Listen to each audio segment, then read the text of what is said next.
Guys, welcome on board. How to get rich without getting lucky by Naval Ravikant के second part में। आशा है आपने पहला वीडियो जरूर देखा होगा, link is in the description if you have not. इस वीडियो में हम नवल के पॉपुलर ट्विटर थ्रेड के इन 5 ट्वीट्स को बेहद विस्तार में जानेंगे समझेंगे। Guys please don't forget to like and share with all of your friends. You really don't want them to miss this. So आइए दोस्तों, let's dive in. You will get rich by giving society what it wants but does not yet know how to get, but at scale. So basically Henry Ford का एक coat था कि जब Henry Ford जिन्होंने पहली model T गाड़ी US में launch की थी, उन्होंने कहा था कि if I ask people what they wanted they would have said faster horses. तो इसका मतलब ये है कि अगर वो लोगों से पूछते कि वो तुम्हें चाहिए क्या, तो उन्हें लगता कि और तेज़ घोड़े, क्योंकि उस टाइम किसी ने सोचा नहीं था कि गाड़ियाँ रोड पे चल सकती है। तो जो एक एंटरप्रेन्योर होता है, जो एक विजनरी एंटरप्रेन्योर होता है, वो ऐसी चीज़ बनाता है जो लोगों को पता ही नहीं उन्हें चाहिए। जैसे अब अमेजोन था, अमेजोन के पहले भी हम जाते थे ग्रोसरी स्टोर में सामान खरीदते थे, पर जेफ बेजोस ने उसको इतना आसान बना दिया कि आपको घर से निकलने की ज़रूरत नहीं है। आपको मतलब एक पिन से लेके आपको मतलब हर चीज़, टीवी, फ्रिज, वॉशिंग मशीन सब आपके घर पे आ रही है। तो आपको घर बाहर निकलने की कोई ज़रूरत ही नहीं है। आपने कभी सोचा था कि आपको ऐसा कुछ चाहिए? नहीं, बट आपको मिल गया। बट जब मिल गया, अब उसको हर दिन यूज़ कर रहे हो। Same with a thing like Netflix. हम सब थिएटर में मूवीज़ देखने जाते थे, नेटफ्लिक्स ने अपना एक प्लेटफॉर्म बनाया, सब कुछ ऑनलाइन डाल दिया। किसी ने सोचा नहीं था कि उसे चाहिए, बट एक बार वो प्रोडक्ट आ गया और वो इतना अच्छा प्रोडक्ट था कि लोग यूज़ करने लगे। आईफोन के पहले भी फ़ोन था, राइट? हम सबके पास ब्लैकबेरी थे, नोकिया था, ये था, वो था। बट एक बार जब आईफोन आ गया, उसने एक बेंचमार्क सेट कर दिया कि फ़ोन ऐसा हो सकता है। और स्टीव जॉब्स ने जब उसमें ऐप्स डाले, इंटरनेट डाला, म्यूज़िक भी डाल दिया।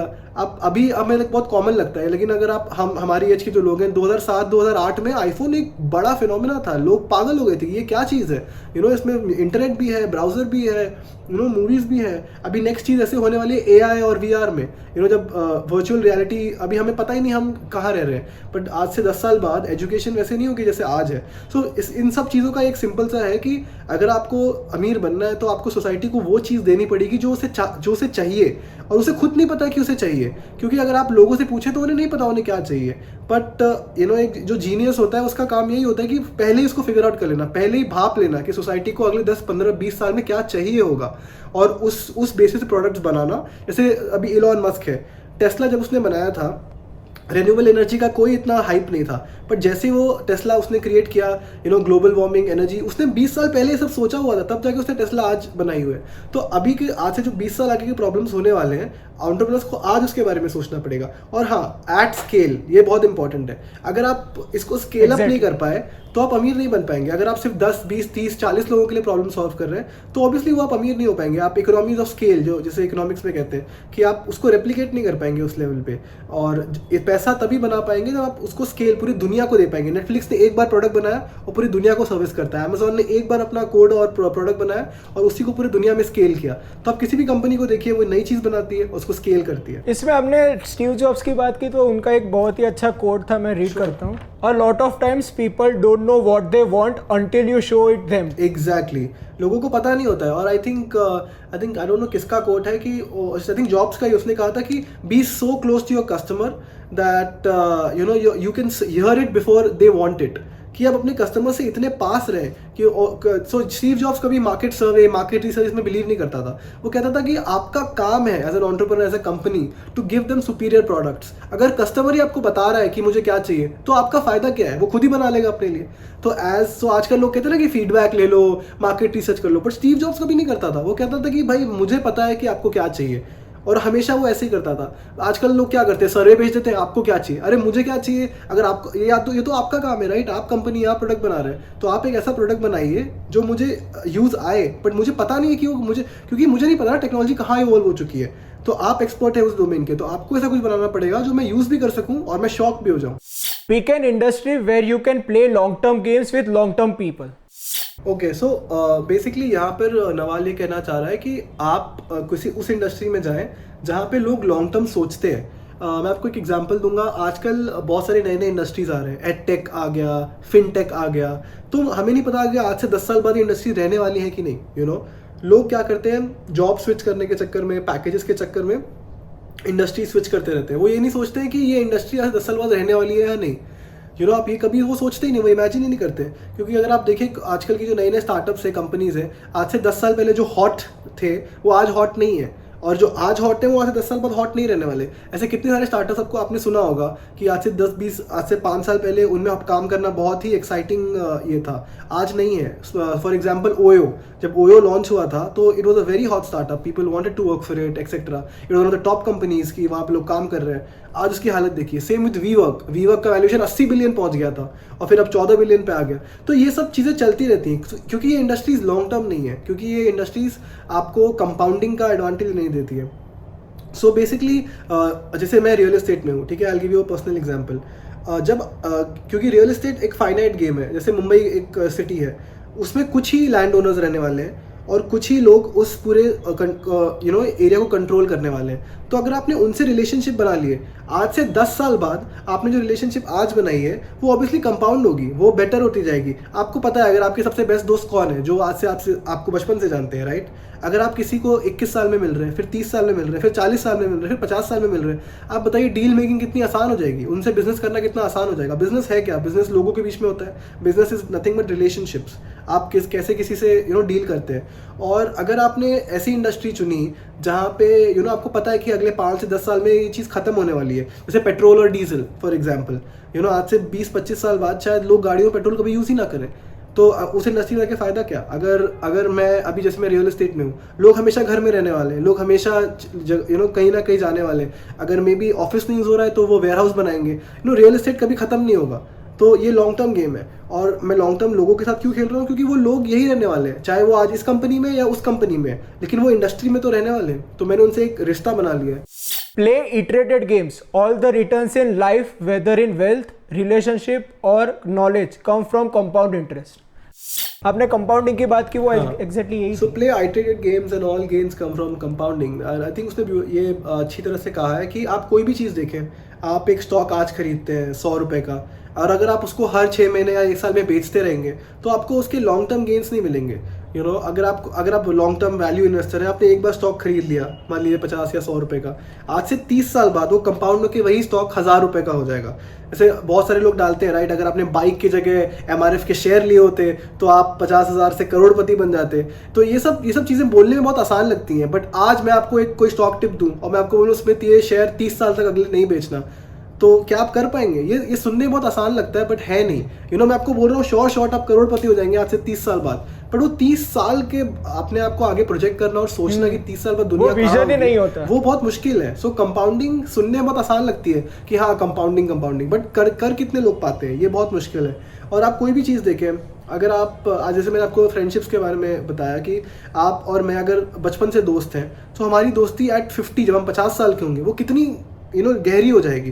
क्यों? क्योंकि जस्ट बिकॉज आप एक दूसरे को बहुत टाइम से जानते हैं, तो वो कंपाउंड होते गया। कंपाउंडिंग इज सो, जैसे अल्बर्ट आइंस्टाइन ने कहा है, दुनिया का 8वां अजूबा है कंपाउंडिंग।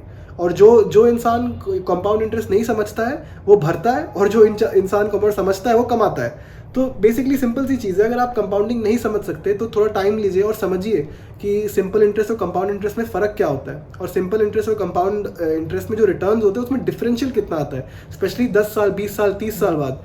एक सिंपल सा एग्जांपल है, एक राजा था और उसने एक आदमी आया जो उसने कहा कि राजा ने कहा कि आप मुझे क्या दे सकते हो?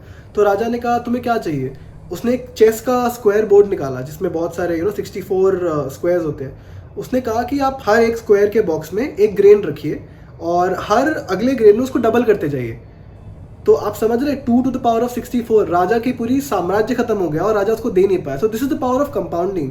अभी आप उसको सोच नहीं पाओगे क्योंकि हमें पता नहीं है, अभी हमारी एज कम है, बट आप लोगों को देखो जो 60, 70, 80 साल के लोग हैं, उनसे मिलिए, उनसे बात करिए। उन्होंने शेयर खरीदे होंगे 100 रुपये के, आज वो शेयर 10,000 रुपये का है। टाइटन हो गया, इन्फोसिस हो गया, जो सारी पुरानी कंपनीज हैं। सो बेसिकली कंपाउंडिंग का best example is stock markets.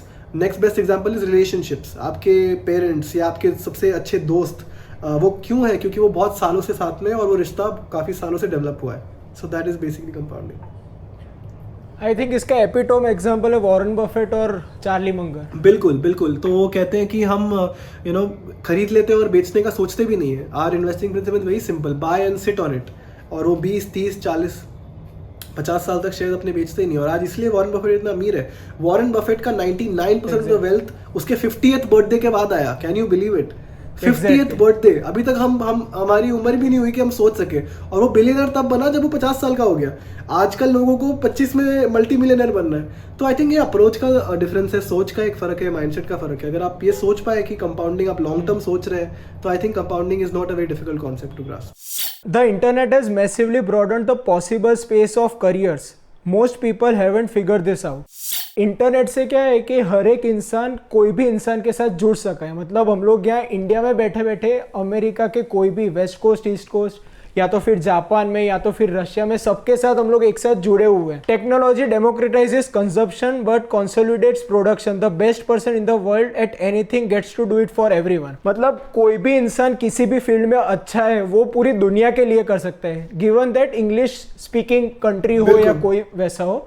पर जैसे आपने अभी कहा कि YouTube है, तो जैसे पूरे वर्ल्ड का सबसे बड़ा पॉडकास्ट जो रोगन का है। अब उसकी कॉस्ट ऑफ प्रोडक्शन कितनी है? वो खाली 3 घंटे रिकॉर्ड करता है और पूरी दुनिया कभी भी देख सकती है और कितनी भी बार देख सकती है, और जितनी बार देखेगी उतना वो कमाएगा। जैसे हमने पहले पार्ट में बात की थी कि you have to seek wealth, तो वेल्थ शायद ये होती है कि ये फ्रीडम होती है कि आपका टाइम और आपकी जो इनकम या कैश फ्लो होता है वो एकदम राइट। और आई थिंक जो रोगन को स्पॉटिफाई ने 100 मिलियन का कॉन्ट्रैक्ट दिया उसके लिए। और आप इसका एग्जांपल आप ये भी ले सकते हैं, Khan Academy, such a popular channel. Sal Khan वो दुनिया में को सिखाता है मैथ्स फिजिक्स के कॉन्सेप्ट। पहले क्या होता था कि प्री इंटरनेट एरा में आपका जिप कोड होता है, वो सबसे बड़ा डिटर्मिनेंट होता है आपका सक्सेस का।